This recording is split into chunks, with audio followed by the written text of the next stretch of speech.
ऐसा नहीं है कि मोदी भक्त बेवकूफ है और भक्त अपनी मूर्खता के कारण मोदी की हर गलती का समर्थन करते हैं। नहीं, भक्त बहुत मेहनत से तैयार किए जाते हैं। भक्त बनाने के लिए एक लंबी प्रक्रिया होती है। भक्त बनाने का एक पूरा राजनीतिक शास्त्र होता है। भक्त बनाने के पीछे राजनीतिक फायदे का पूरा गणित होता है। हिटलर ने भी भक्त बनाए थे। जब हिटलर ने 1 करोड़ 10 लाख लोगों की हत्या की तब उसके भक्त उसकी जय जयकार कर रहे थे।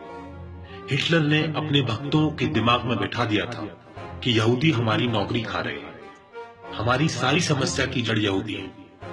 यहूदी को मार डालेंगे तो हम सुखी हो जाएंगे। इसके बाद हिटलर ने बूढ़ों, औरतों, बच्चों समेत 1 करोड़ से ज्यादा लोगों को मारा, जिसमें 60 लाख यहूदी और 50 लाख दूसरे लोग भी थे। आइए अब भारत की बात करते हैं।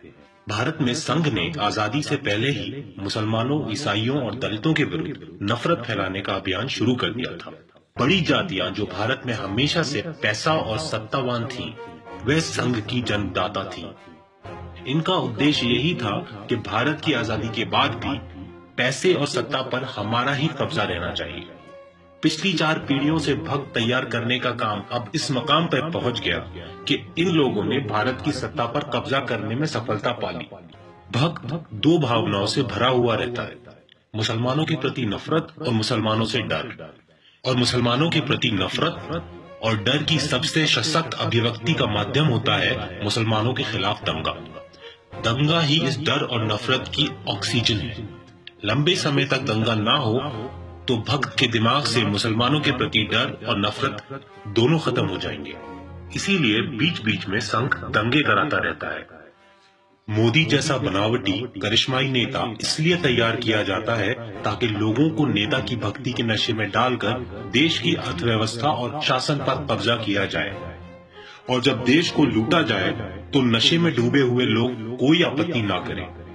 नफरत और डर में डूबे हुए भक्त मोदी को सिर्फ इसलिए भगवान मानते हैं क्योंकि मोदी ने 2000 मुसलमानों को मारा और मुसलमानों को यह दिखा दिया कि हिंदू डरने वाली कौम नहीं है।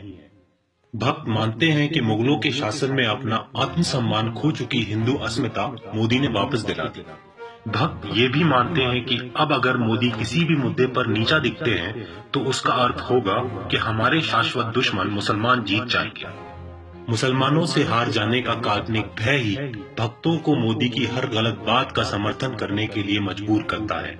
सांप्रदायिकता की राजनीति का यही दोष है। इसमें जनता अपना भला बुरा नहीं सोच पाती। सांप्रदायिकता के नशे में डालकर जनता का खूब शोषण किया जा सकता है। इसीलिए हम आम जनता को और युवाओं को सांप्रदायिकता की राजनीति के चंगुल से निकालने के लिए काम करते हैं। न हम डरेंगे और न हम रुकेंगे। हमें ऐसा लगता है कि अगर आज भगत सिंह होते तो वो भी यही करते।